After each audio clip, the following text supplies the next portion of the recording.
ஷேய் எப்பா பிரம்மா பேசுகிறேன்ப்பா. டெல்லி மகாராஷ்டிரா கணக்கு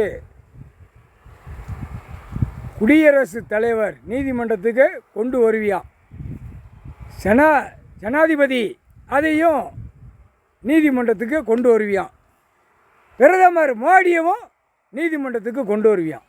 எந்த நாட்டிலையாவது ஒரு சிக்கலில் அவனை காலை தூக்கி இழுத்து கரன்னு இழுத்து நீதிமன்றத்துக்கு 3 பேர்த்தையும் கொண்டு வந்து சேர்க்க பாருப்பா.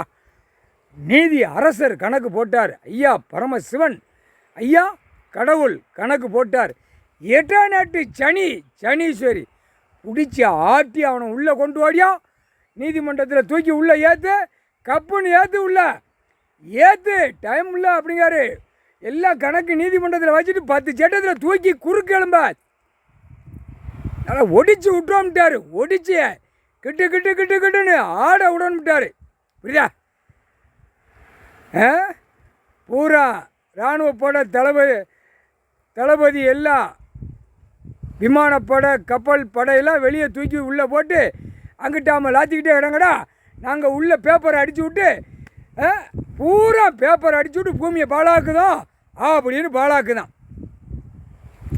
நீதிமன்ற வளாகத்தில் உள்ளே கொண்டு வா, மிதிச்சு தள்ளணும்ட்டார். 10 சட்டம் வரையில் தூக்கி நைய நெருங்க தட்டுவார். 3 சட்டம் அவர் கையில் இருக்கும், ஐயா கையில். நீதி அரசர், நீதிபதி ஜட்ஜி, நீதிமான், நீதித்துறை, 3 சட்டம் இவர் கையில் இருக்கும், ஐயா கையில். இவனை உள்ளே கொண்டு வாடியா, குடுன்னு கொண்டு வாடியா, சடக்குன்னு ஓட்டுற மிதி.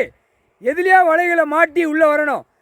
அங்கே உட்காந்துக்கிட்டு நான் ட்ரெயினுக்கு இத்தனை 1000 கோடி, தமிழ்நாட்டுக்கு இத்தனை 1000 கோடி, அந்த ராமநாடு அங்கே தூத்துக்குடி இந்த லைனுக்கெல்லாம் ஒன்று இத்தனை கோடி விமானம் அமைக்க போகிறானா. உடைச்சி சமட்டணும்ட்டார் இவனை. புரியா? ஆந்திரா கர்நாடகா இத்தனை கோடி, மகாராஷ்டிராவில் இத்தனை கோடி, பெட்டியை தூக்கிட்டு அலையுதான் அந்த பெண்ணு. அவளையும் நிதி அமைச்சரையும் உள்ளே கொண்டு வாடியா நீதிமன்றத்துக்கு.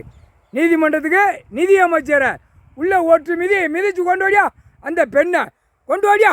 சட்னு முக்கால் சத்தியம்.